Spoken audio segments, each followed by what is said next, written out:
Eh, yo tampoco sé muy bien de qué voy a hablar. Espero que al final todos nos quedemos con alguna idea. ¿Por qué somos modernos? Y por qué hemos nacido en la modernidad. Y estamos muy bien, y está muy bien haber nacido en la modernidad. Pero una mentalidad del mundo, y en este caso no me estoy refiriendo al mundo en un sentido bíblico, sino al mundo en general. La cosa más normal del mundo es ser moderno, y no solamente lo más normal, sino lo más bueno. Es decir, es algo que no se discute, que ser moderno está muy bien, y que ser retrógrado, o ser medieval, o ser anticuado, o ser conservador, bueno, conservador lo veremos más adelante, no es una cosa que está bien. Ser moderno es lo que está bien. Es decir, que sería una pregunta medio sin sentido, porque es una pregunta casi que tiene una respuesta obvia. Porque, como decimos, en definitiva, en el mundo moderno, es decir, para el mundo, y quizá aquí sí ya me comienzo a referir al mundo en un sentido más bíblico, lo moderno está bien, es decir, se da por hecho. Nadie discute que lo moderno y que la modernidad y que los tiempos modernos son buenos. Y bueno, en el sentido de siempre mejor que lo antiguo. En cambio, si nos situamos desde un punto de vista cristiano, un punto de vista religioso, aquí la respuesta a esta pregunta puede ser más complicada. Es decir, yo no sé si es tan sencillo hacerlo, porque va a depender de la hermenéutica con la cual, desde un punto de vista cristiano, nosotros interpretemos esta pregunta. En otras palabras, es una pregunta que, hecha desde un punto de vista cristiano, va a exigir una respuesta que va a depender de la hermenéutica que nosotros hagamos. Porque claramente en el mundo contemporáneo, en el mundo moderno, podemos decir, vemos que hay una tensión. Hay una tensión en el mundo entre los conservadores y los progresistas, por decirlo de alguna manera, la conservación y el cambio. Ahora, en esta semana, lo hemos visto, se ve muy claramente en el ámbito político con el triunfo de Bolsonaro en Brasil. ¿Sí? Ustedes ven los programas políticos, todos los periodistas, todos, absolutamente todos, al menos todos los que yo he escuchado dos o tres, no es que me paso la vida escuchando periodistas, pero he escuchado periodistas importantes que señalan de un modo insistente de que Bolsonaro es malo. ¿Por qué? Porque es retrógrado, porque es conservador, porque no va a respetar las minorías, porque no va a respetar, porque conserva. Porque conserva, por ejemplo, una crítica que le hacen, él todavía sostiene el modelo de familia tradicional, que ha quedado superado por una familia diversa, no sé cómo se llama. Entonces, ya no es moderno, por lo tanto es negativo. ¿Sí? Entonces la tensión está entre estos conservadores y el progresismo. ¿Sí? Véanlo si ustedes quieren en el caso de Trump. ¿Sí? Más o menos pasa lo mismo. Esto en el ámbito político. Siempre hay una tensión. Pero esta tensión también se vive, y se vive muy fuerte, dentro de la iglesia. La tensión dentro de la iglesia es una iglesia que conserva, es decir, una iglesia tradicional, y una iglesia que intenta adaptarse al mundo a costa de la tradición, de lo tradicional. Es decir, esta tensión también se ha vivido en la iglesia y se ha vivido desde los inicios mismos de la iglesia. Recuerdan ustedes la discusión famosa entre San Pedro, que quería imponerle a los gentiles las costumbres judías, y San Pablo, que decía que no. Es decir, podremos hacer un montón de... Es decir, yo no quiero asimilar a San Pablo al progresista y a San Pedro al conservador. No es así. Pero, sin embargo, son tensiones que a lo largo de la historia de la iglesia se han dado. Yo no quiero entrar en una cuestión, a discutir cuestiones históricas, pero obviamente, si nos centramos en el último siglo, en los últimos 2 siglos en la historia de la Iglesia, vamos a ver el periodo en el cual el mundo moderno se hizo más virulento, si ustedes quieren, que es después de la Revolución Francesa, a fines del siglo XVIII. La Iglesia tiene una actitud de conservación, de cerrarse en una postura tradicional, no sé si tradicionalista o tradicional. Ya vamos a ver que me parece importante hacer una distinción. En los pontificados, por ejemplo, de Gregorio XVI, o de Pío IX, o de León XIII, o de San Pío X, o de Benedicto XV. A partir de Pío XI, en cambio, ya comienzan las adaptaciones al mundo. Es decir, la Iglesia comienza a hacer una adaptación al mundo, muy lenta, que quizá nosotros ahora sería una adaptación que no la entenderíamos. Por ejemplo, la creación de la Acción Católica por parte de Pío XI fue evidentemente una adaptación al mundo, porque la Acción Católica es una copia de la Acción Francesa, que fue un movimiento político en Francia, monárquico, etc. Es decir, que en la historia de la Iglesia estas tensiones se han dado siempre, ¿no? Tensiones entre la conservación, o los conservadores, y una postura más, si ustedes quieren, no sé si progresista, pero que intenta la adaptación al mundo. Actualmente vemos una postura, yo diría, agresivamente progresista. Desde el Vaticano II es un acto dentro de la Iglesia que proclama como bandera la adaptación al mundo, ¿sí? Con documentos como la Gaudium et Spes, o como el famosísimo discurso de Pablo VI en la ONU, donde proclama a la Iglesia experta en humanidad. Y así no fue, así le interesó al mundo que la Iglesia fuera experta en humanidad. Por supuesto se le rió en la cara a Pablo VI. Pero, ¿cuál es la intención en ese momento, en los años 60? Presentar una Iglesia que se adapta al mundo, que se adapta a los tiempos, ¿sí? Y esa es la postura que tenemos ahora. Ahora, la pregunta es, ¿con qué hermenéutica un católico puede responder esa pregunta? Yo creo, y mi propuesta es que el católico es tradicional, naturalmente tradicional. Un católico no puede ser un católico que busque adaptar la Iglesia al mundo. En todo caso, el católico va a buscar adaptar al mundo a Cristo, y Cristo no cambia, ¿sí? Por lo tanto, la postura del católico, yo creo que siempre es una postura naturalmente tradicional. No digo tradicionalista, yo quiero aquí hacer una distinción que a mí me parece importante. El tradicionalismo yo lo entendería más bien como una postura estática, una postura que no hay cambio, no hay evolución. Y eso nunca fue así dentro de la Iglesia. En la Iglesia siempre hubo evolución, por ejemplo, evolución del dogma, la evolución homogénea del dogma. El cardenal Newman tiene un libro sobre esto. La misma liturgia va surgiendo dentro del ámbito tradicional, va teniendo modificaciones. Es decir, que ser tradicional yo lo distinguiría de ser tradicionalista, que me parece que sería una postura extrema y una postura de cristalización o de fosilización. No es eso lo que yo digo, es una postura tradicional.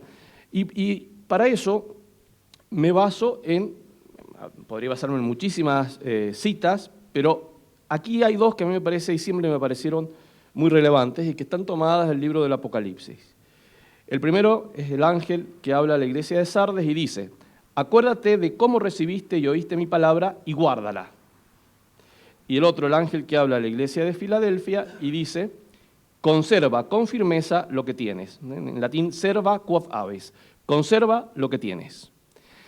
En los dos casos, los consejos, digamos, que da el ángel del Apocalipsis a las iglesias que recorren la historia de la iglesia, un poco esa es la interpretación que se le da, son conservar lo que se tiene, es decir, guardar lo que se ha recibido. Hemos recibido algo, y de ahí viene tradición, y eso debemos guardarlo. Eso no podemos rifarlo, no podemos adaptarlo al mundo. A ver, yo puedo adaptar, obviamente puedo adaptar un lenguaje, puedo adaptar una forma, eso sí, pero yo no puedo adaptar lo que recibí. ¿Qué es lo que recibí? La palabra de Dios, ahí lo dice. Acuérdate de cómo recibiste y oíste mi palabra. La palabra de Dios, ustedes saben, la revelación de Dios, ustedes saben, se expresa de dos modos, a través de la Escritura y a través de la tradición.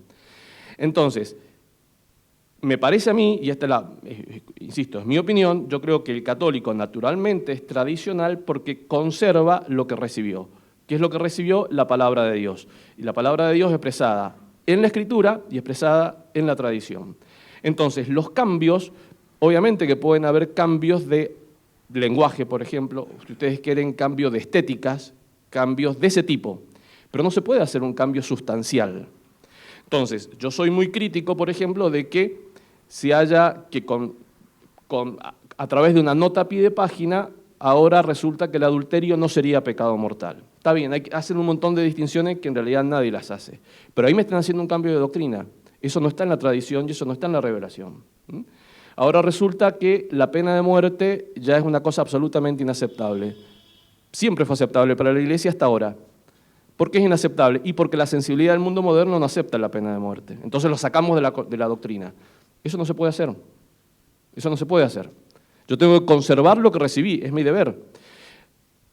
Yo sí estoy de acuerdo, es más, yo creo que actualmente la pena de muerte no sería aplicable. Si yo estaría en contra, por ejemplo, en Argentina, de aplicar la pena de muerte. ¿Por qué? Por los jueces que hay en Argentina. Pero una cosa es cuestionar o preguntarse hasta qué punto la pena de muerte en las circunstancias actuales es aplicable y otra cosa es eliminarla directamente del catecismo. ¿Sí? Me parece que son cosas que no se pueden hacer. Y también es lo que sucedió en la liturgia. Nosotros hemos visto hace 10 días, estuvo en todas las redes sociales, un espectáculo bochornoso, vergonzoso y realmente grave de un arzobispo, el arzobispo del Santuario de Luján, nada menos, terminar la misa con las palabras, ahora rajen porque se acabó todo. ¿Cómo en la liturgia se puede decir eso?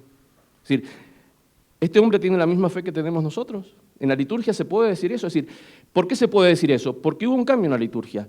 Y un cambio profundo, no fue un cambio circunstancial, que fue el cambio que se operó en el Vaticano II y que nos cambió la misa. Entonces, yo no estoy en contra de la nueva misa, lo que estoy en contra es del modo en el cual se celebra la nueva misa que permite que un arzobispo pueda finalizar su misa con esas palabras. Entonces, y ustedes saben por qué es grave la liturgia. La liturgia no es un decorado, no es una cuestión, un detalle.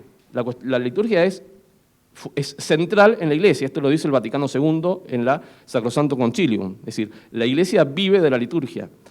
Y ustedes saben, lex orandi, lex credendi. Lo que yo rezo es lo que yo creo. Si a mí me cambian lo que rezo y yo rezo en la liturgia, me cambian lo que creo. ¿Sí? Bueno, no es este el tema de la conferencia. Lo que quiero decir es que mostrarles que hay tensiones muy fuertes dentro de la Iglesia en cuanto a la conservación y el cambio. ¿Sí? Y que yo creo que son tensiones que se están agudizando cada vez más y se van a seguir agudizando.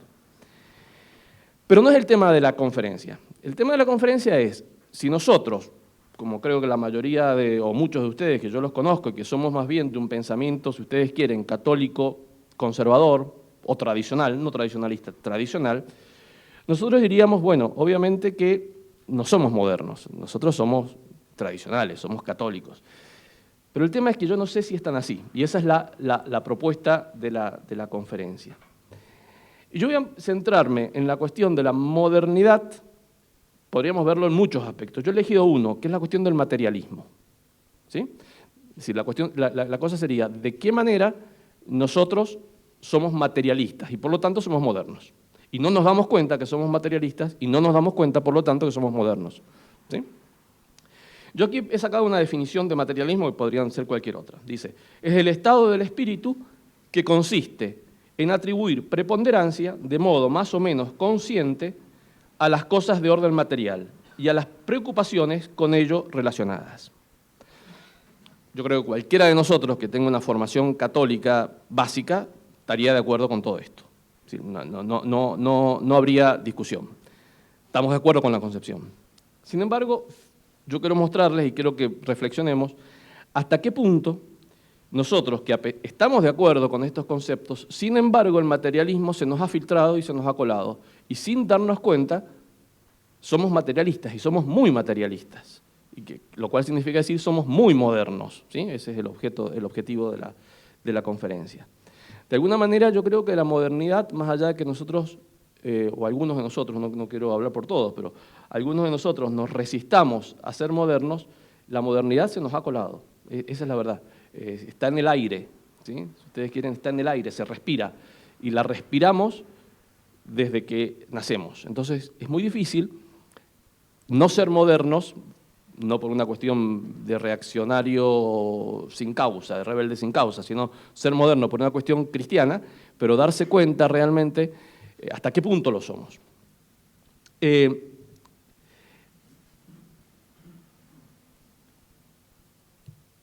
El materialismo yo lo quiero ver en el caso de la ciencia. Si lo podríamos ver también en muchos aspectos, de qué manera somos materialistas. Yo lo quiero ver en el caso de la ciencia, y elegí el caso de la ciencia no solamente porque es el área a la cual yo me dedico, que es la filosofía, y es el mundo académico en la universidad, sino porque AVE tiene un colegio, y que con un proyecto educativo muy importante y muy interesante. Entonces, yo sé de todos los desvelos de ustedes en cuanto a brindarles una educación distinta y de excelencia a sus hijos. Entonces me pareció que este caso podría ser particularmente relevante para ustedes. Fíjense que en la actualidad el conocimiento válido para el mundo, el conocimiento válido es el conocimiento que proviene del método científico. Si hay un método científico, cada ciencia tiene su propio método. Entonces, el único conocimiento válido es el conocimiento que se obtiene como resultado de un proceso que se llama método científico, ¿sí? Ahora, el método científico, ¿sobre qué trabaja? Trabaja sobre el mundo sensible, es decir, trabaja exclusivamente sobre el mundo de la sensibilidad, sobre el mundo que puede ser captado por los sentidos, ¿sí? Que yo puedo ver, que puedo oler, que puedo tocar. Es el método científico, imaginemos quizás los casos más típicos, el biólogo o el químico que trabaja en un laboratorio. ¿Y sobre qué trabaja? Y trabaja sobre una rata a la cual le inyecta algún químico para ver cómo reacciona, o trabaja sobre un componente, un elemento químico, etc. Trabaja sobre cosas que son percibidas con los sentidos. Es decir, trabaja sobre el mundo material. Por lo tanto, el método científico o todo conocimiento válido, en definitiva, va a ser válido en tanto cuanto pueda ser medido o pueda ser trazado, digamos, yo puedo reconocer una trazabilidad del método y que se utilizó siempre un método científico. Por lo tanto, el único conocimiento válido va a ser el conocimiento material, porque el conocimiento científico solamente llega al conocimiento material, ¿sí? Es decir, en nuestro mundo, si ustedes quieren, no lo reduzco solamente al mundo académico, ni al mundo escolar, ni al mundo de la educación. Al mundo en general, a la cultura en general, si ustedes quieren. Para la cultura moderna, el único conocimiento válido es el conocimiento de la materia, el conocimiento al cual yo puedo arribar a través del método científico, es decir, que puede ser probado científicamente, pero lo único que puede ser probado científicamente es aquello que es material. ¿Por qué? Porque es a lo único que yo puedo acceder con los sentidos. Es decir, que fuera de lo material no existe conocimiento válido. No es que no haya conocimiento. Sí, puede ser conocimiento, pero no es válido, no sirve. Es decir, es otro tipo de conocimiento, un conocimiento que no tiene valor. Esto, que si ustedes quieren es una cuestión muy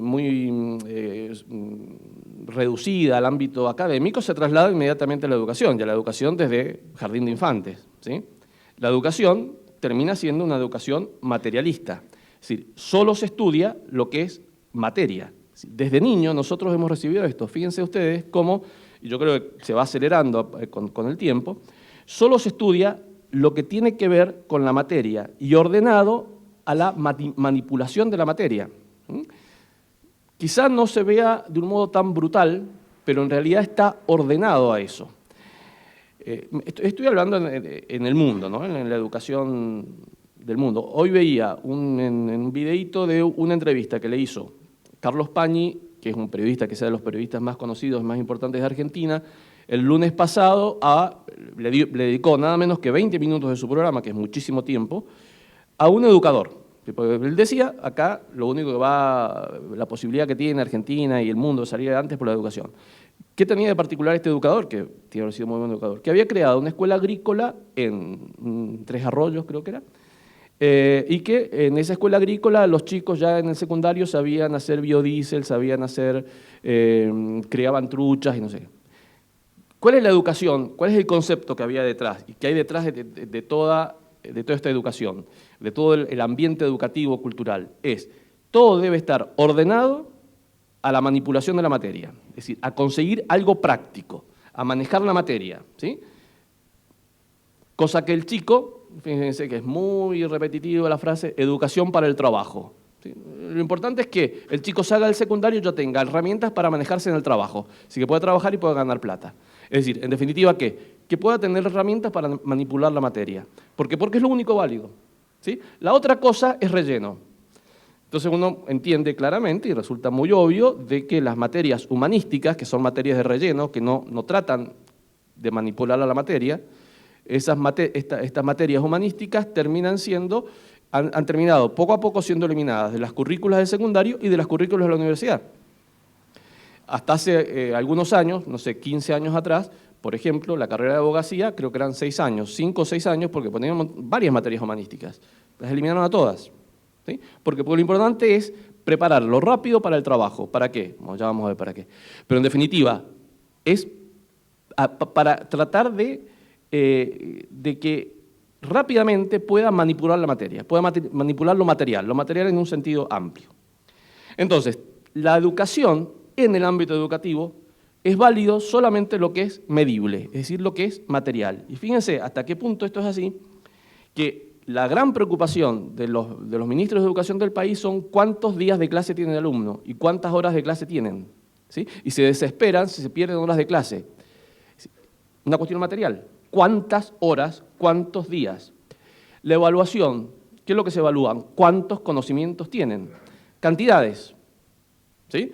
No me parece mal que la evaluación sea con cantidades, 10, 8, 7, pero pensémoslo, le estamos asignando a la educación, o estamos midiéndola, primero la estamos midiendo, algo que no sé si se puede medir, y en segundo lugar la estamos midiendo adjudicándole cantidades, ¿sí? El mundo de la materia, digamos, la cantidad es el mundo de la materia, en definitiva. Solo se estudia en los sistemas actuales, no solamente de la escuela primaria, secundaria, pública, privada, sino también de la universidad, solo se estudia lo que se puede medir, contar y pesar. ¿Sí? Todo lo que pueda ser medido. ¿Sí?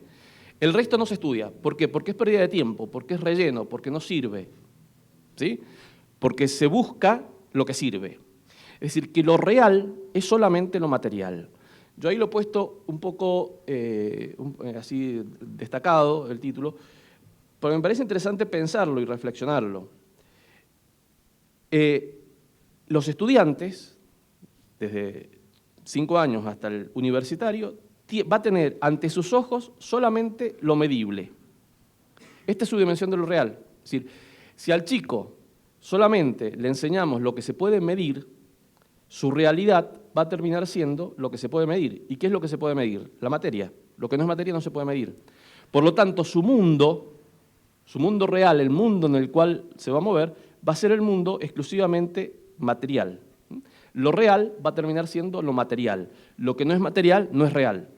Y fíjense que eso está muy presente en el discurso, en cualquiera de nosotros.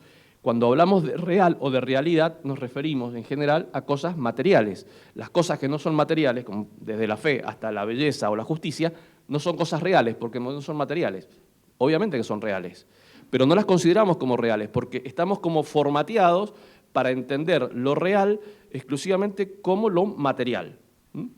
Lo que no cae fuera de la materia, es decir, lo que no cae fuera del dominio de los sentidos, es irreal, no es real. En todo caso es poesía, en todo caso es, no sé, es una decoración, en todo caso es autoayuda, pero no es real. ¿Sí?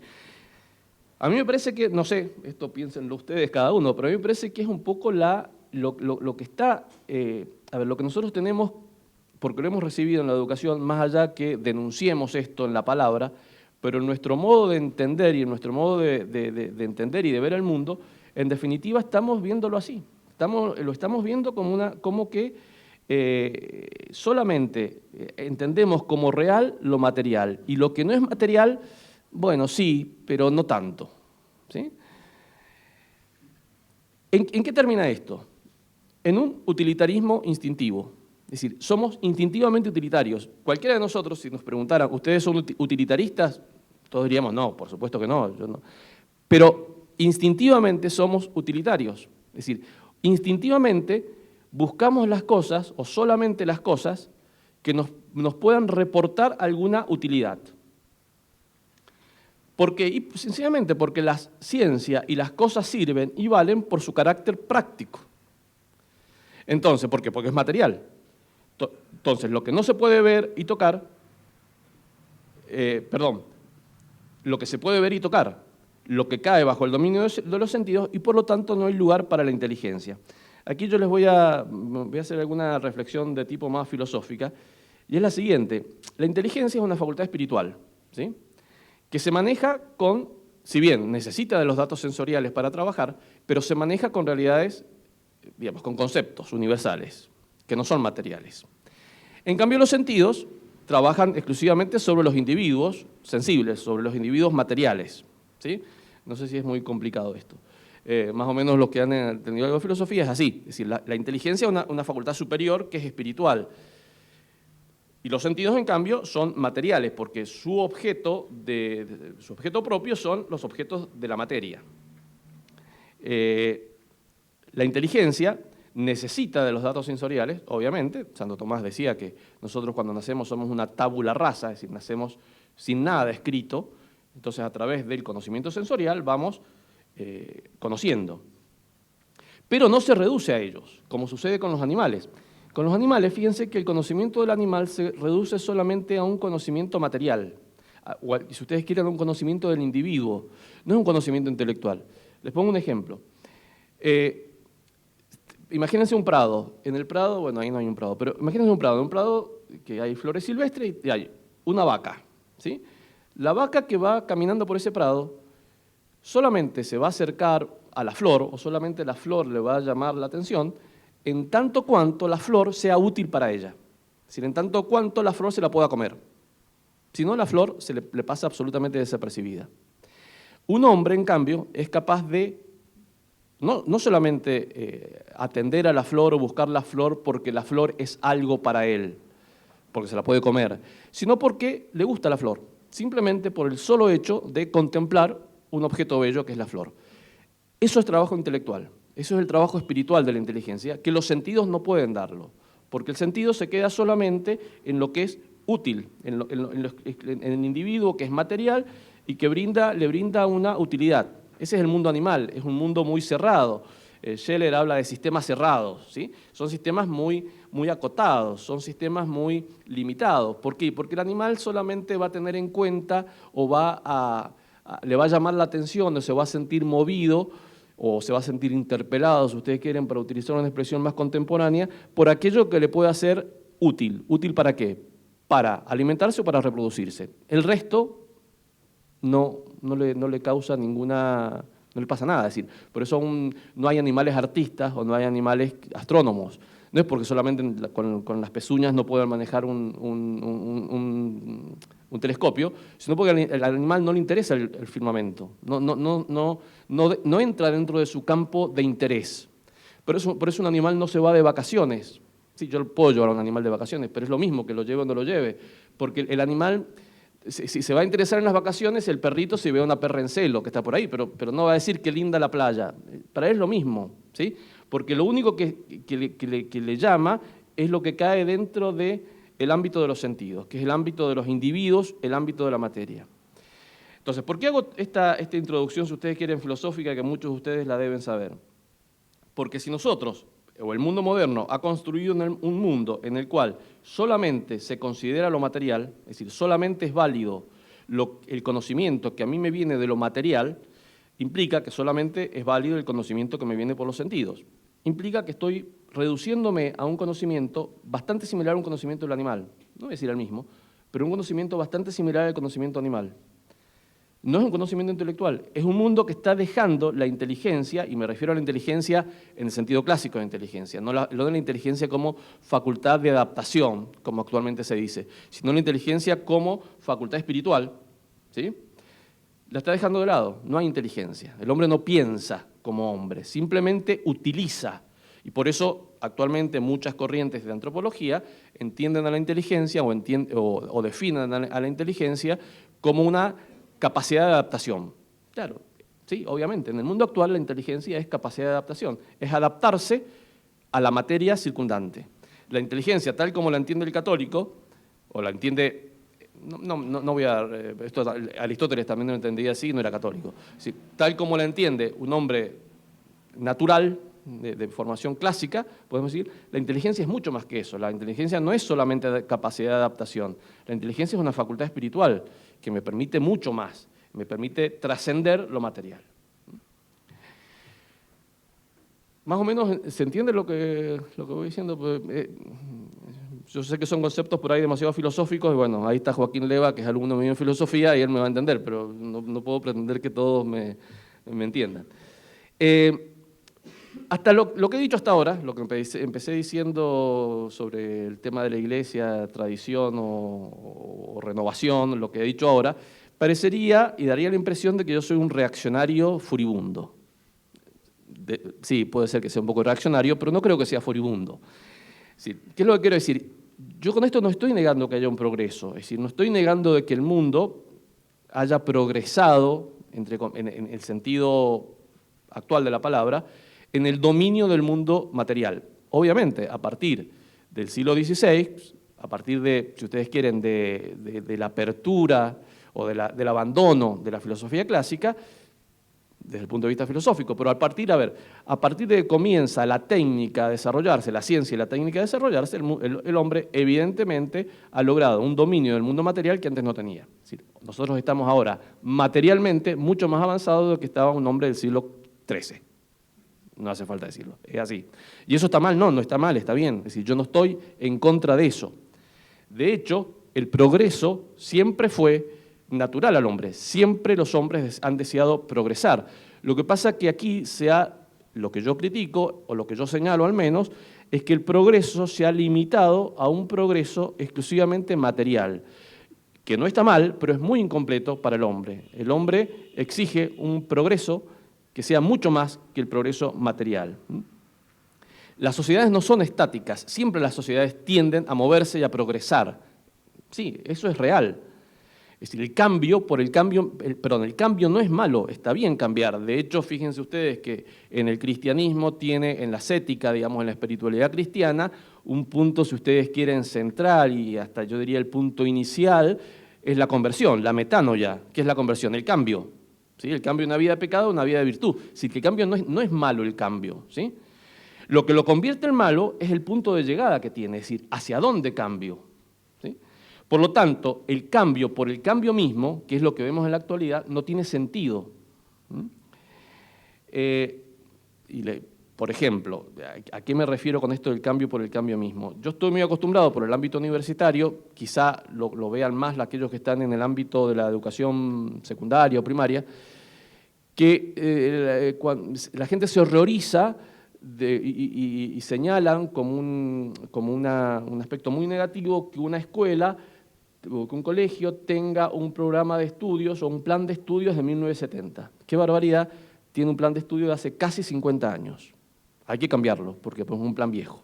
Si se enteran que algunos colegios tienen un plan de estudio que son las artes liberales, que es un plan de estudio medieval, no se quedarían. Pero bueno, esas cosas no existen, ¿no? Ya, de ninguna manera. Pero fíjense que la exigencia, ¿cuál es? Cambiar. ¿Por qué tengo que cambiar un plan de estudio viejo? ¿Y por qué es viejo? ¿Pero es malo? No sé si es malo, pero es viejo, y porque es viejo lo tengo que cambiar igual. Por el solo hecho de que es viejo, de que pasaron 10 años, tengo que cambiarlo. Vivimos en un mundo de continuo cambio, del cambio por sí mismo, el cambio entendido como bueno. El solo hecho de cambiar es bueno. ¿Sí? Yo puse aquí una frase de una filósofa francesa, Françoise Chauvin, que dice: los hombres han deseado siempre cambiar, pero en otro tiempo deseaban ese cambio para acercarse a aquello que no cambia, mas hoy quieren cambiar para adaptarse a lo que de continuo cambia. Ya no se trata de ganar altura, sino de ganar la delantera. No de superarse, sino de no dejarse adelantar. Porque la idea, justamente, como les decía, es cambiar a lo que está continuamente cambiando. Si yo, en el caso educativo, cambio un plan de estudio, ¿por qué lo cambio? Porque es viejo. Y dentro de 5 años ya va a ser viejo y lo voy a tener que volver a cambiar. Es decir, es la adaptación al cambio que me exige un cambio continuo, estar en continuo cambio. Entonces eso está mal y sí, porque eso es el cambio por el cambio mismo. No está mal progresar y no está mal cambiar en sí, pero el cambio entendido en un sentido humano y en este sentido que me puede dar la inteligencia, ¿no? Como dice esta mujer, el cambio para acercarse a lo de arriba, no el cambio para ganarle al cambio. ¿Sí? No sé si me parece que son matices, que son más que matices, no son matices, son cuestiones sustanciales, que son fundamentales. Sin embargo, yo creo que hay, en el mundo moderno todavía hay una cosa, si ustedes quieren, peor, de algún modo. Y es lo siguiente: este bienestar que nos ha traído indudablemente el desarrollo tecnológico se ha vuelto obligatorio. ¿Sí? Vivimos en un mundo en el cual el bienestar es obligatorio, estamos obligados al bienestar. ¿Sí? Como les decía recién, es indudable que la tecnología, el avance tecnológico, sobre todo del último siglo, pero podemos decirlo del siglo XVI, nos ha traído numerosos cambios y estamos mejor que antes, sí, en algún sentido, vamos a ver. Ahora, ese bienestar es un bienestar que me lo imponen. Es Es decir, no hay posibilidad de que uno pueda retraerse a ese bienestar, que uno pueda escapar del bienestar. Es decir, el bienestar, tal como lo entiende el mundo, es obligatoria. Entonces, a mí me están obligando a adaptar o a adoptar como obligatorio esa visión del mundo materialista. ¿Sí? No es optativa. Obligatoriamente yo tengo que estar en este mundo nuevo, en este mundo de bienestar, entendiendo bienestar, bienestar material, bienestar tecnológico.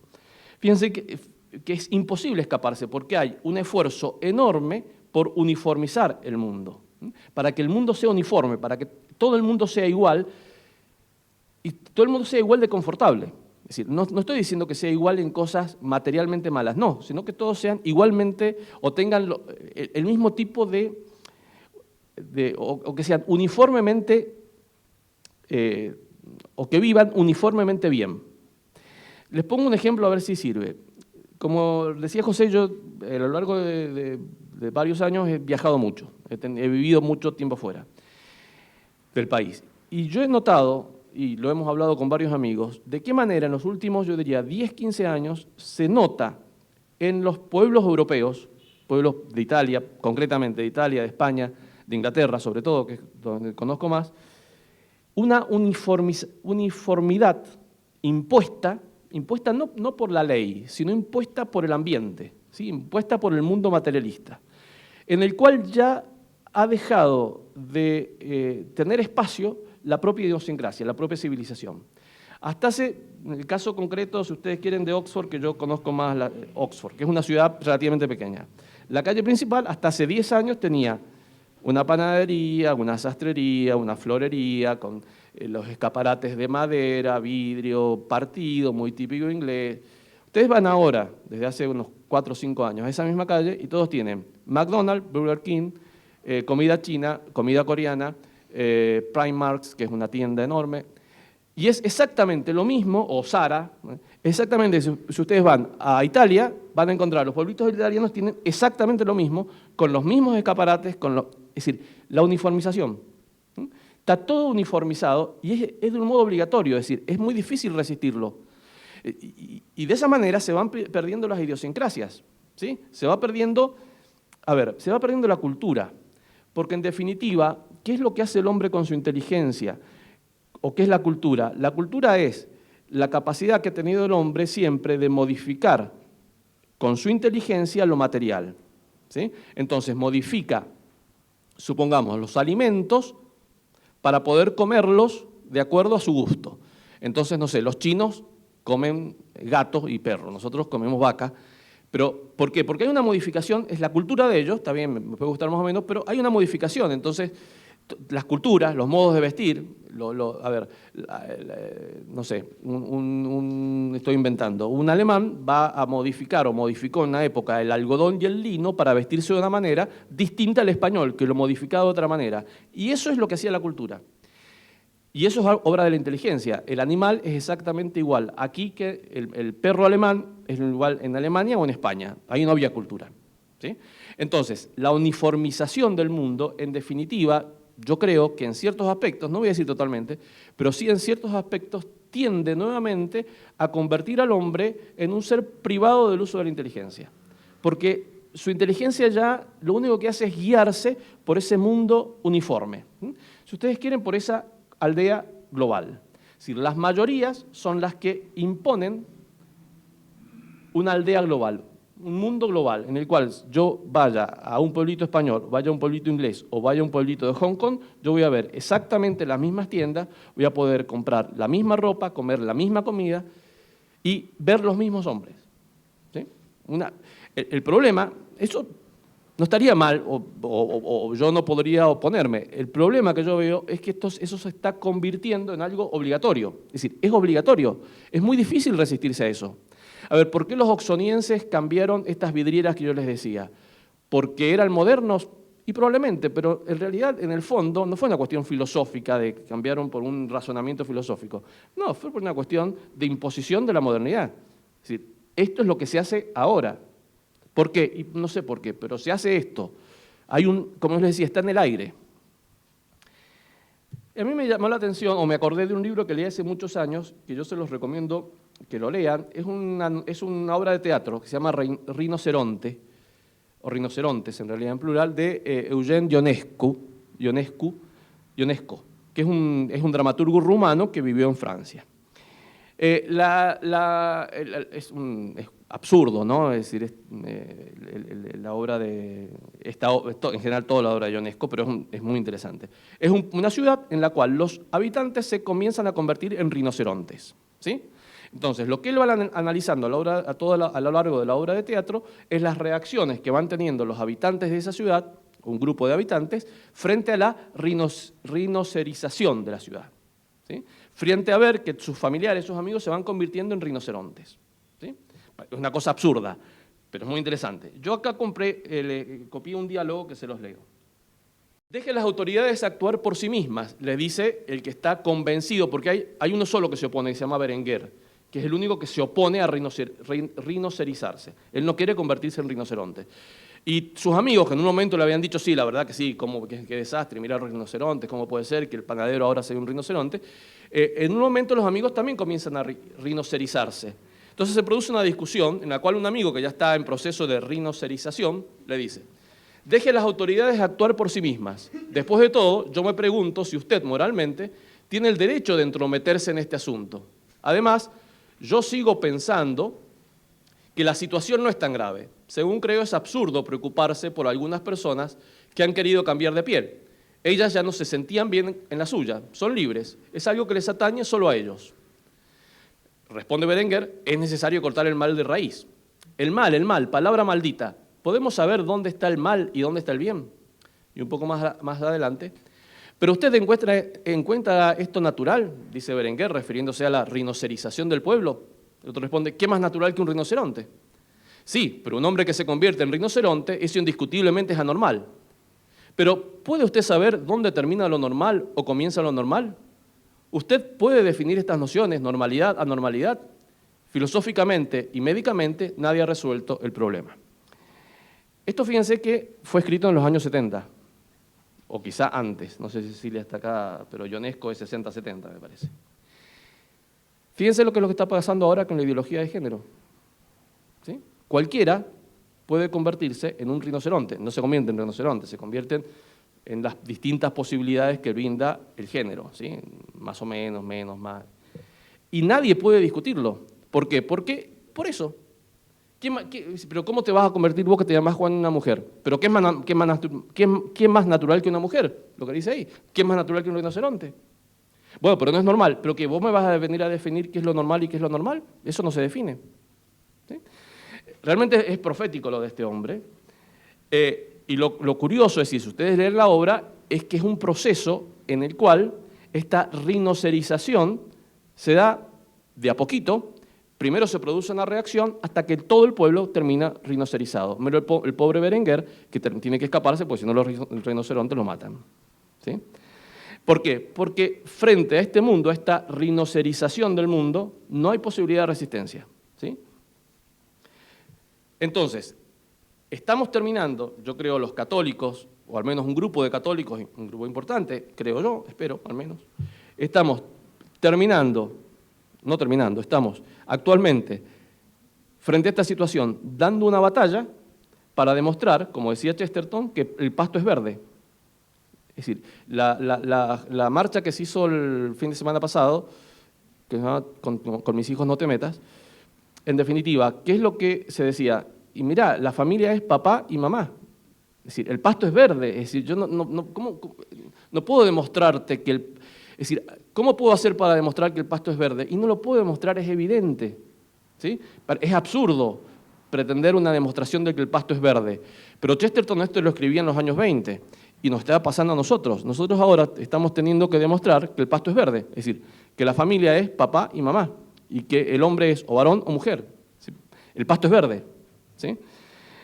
Y el que no piensa de este modo se equivoca. Y no solamente se equivoca, es perseguido.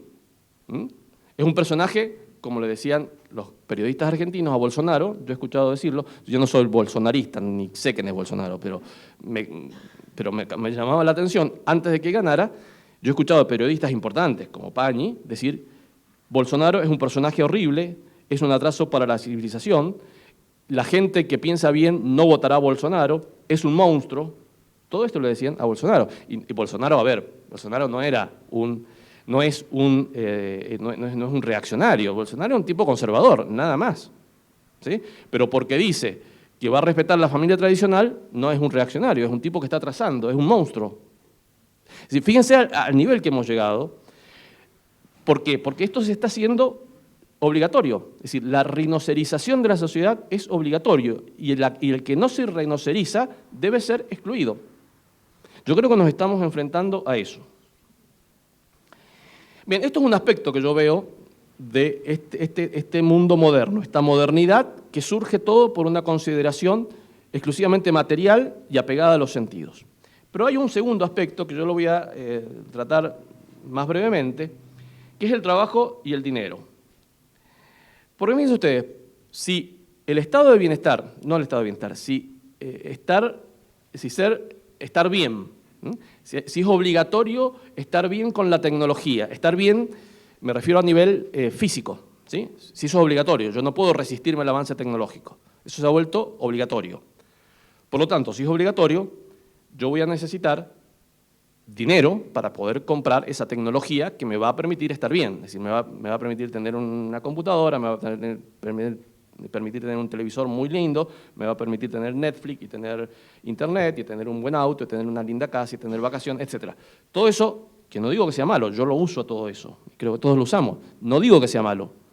Lo que digo es que se ha convertido en obligatorio, pero para yo conseguir eso, ¿qué tengo que hacer? Tengo que tener dinero.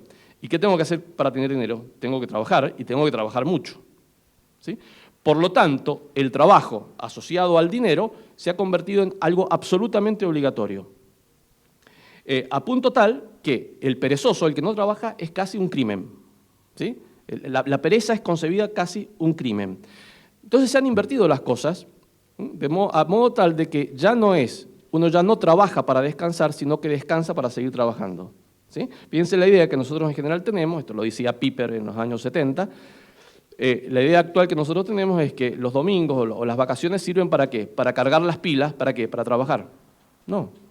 Yo trabajo para tener vacaciones. Lo importante no es el trabajo, lo importante son las vacaciones. Es decir, yo trabajo durante la semana para llegar al domingo, que es el mejor día. Porque el domingo vale en sí mismo, no para cargar las pilas y para seguir trabajando. Porque mi fin no es trabajar. ¿Sí?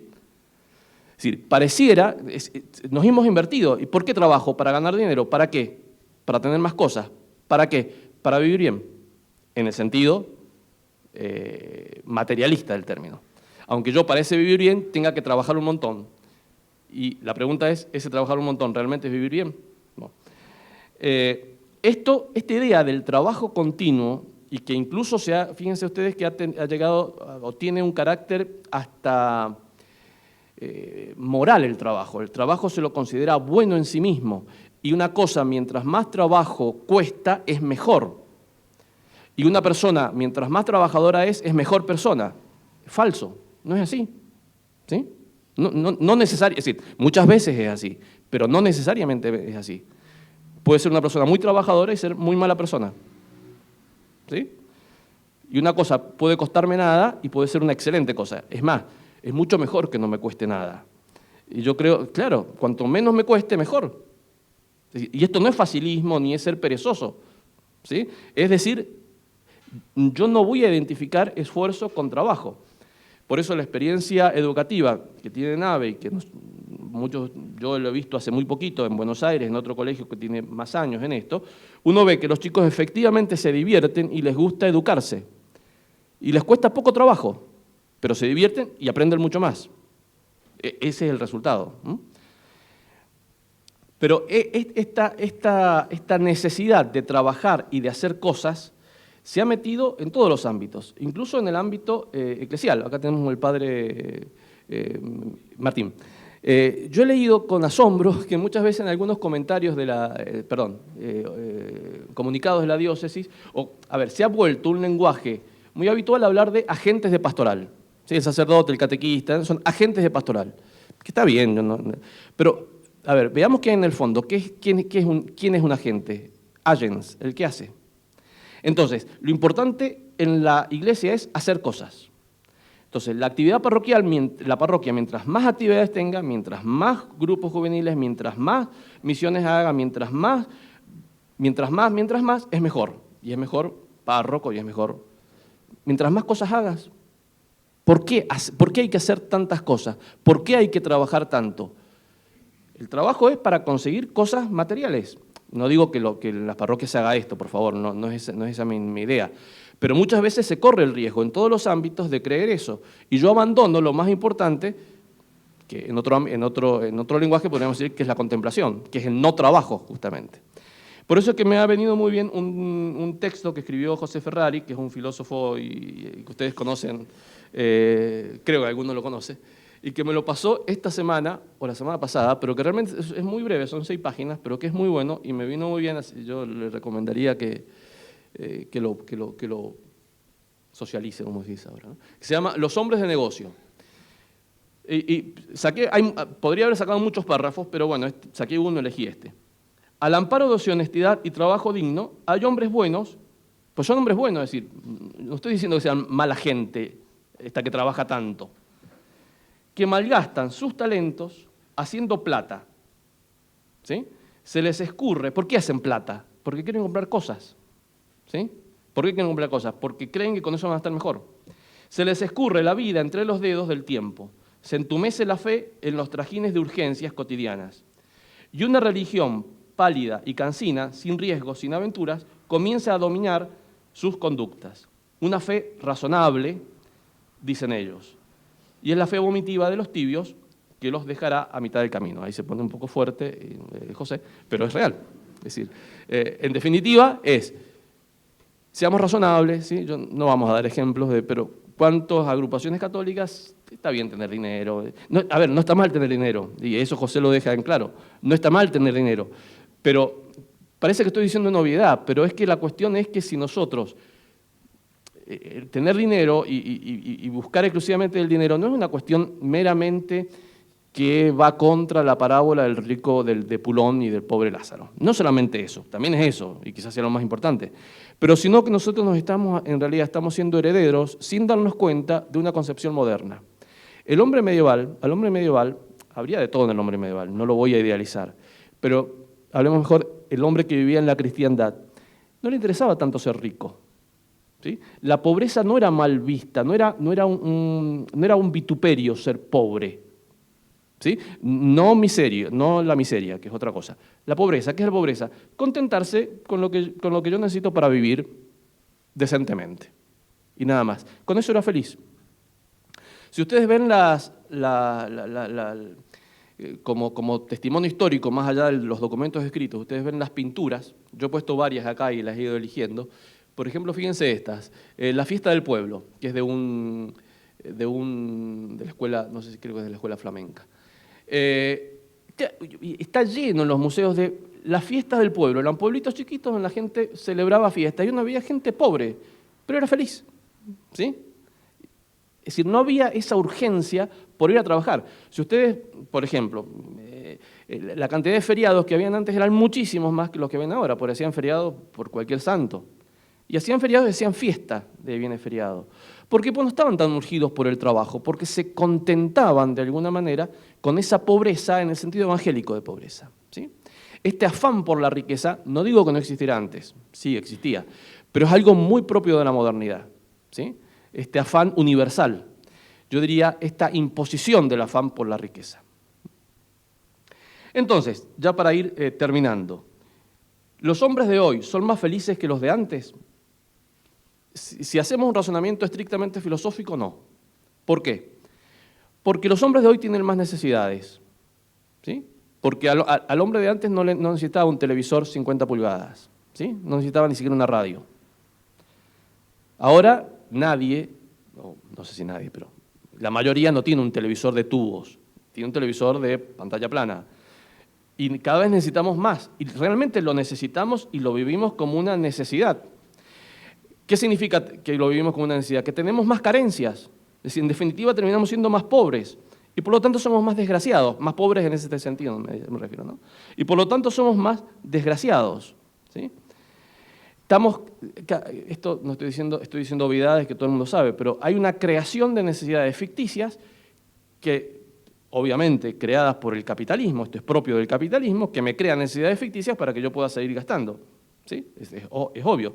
Y para seguir gastando tengo que seguir ganando dinero. Y para seguir ganando dinero tengo que seguir trabajando. Es decir, tengo que seguir metido en el mundo de lo sensible y olvidándome de lo propiamente humano, que es el mundo de lo intelectual. Probablemente los hombres de antes sufrían más, bajo a un caso concreto, que no es la medicina.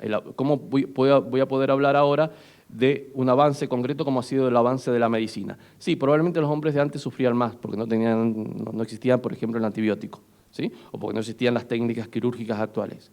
Sufrían más.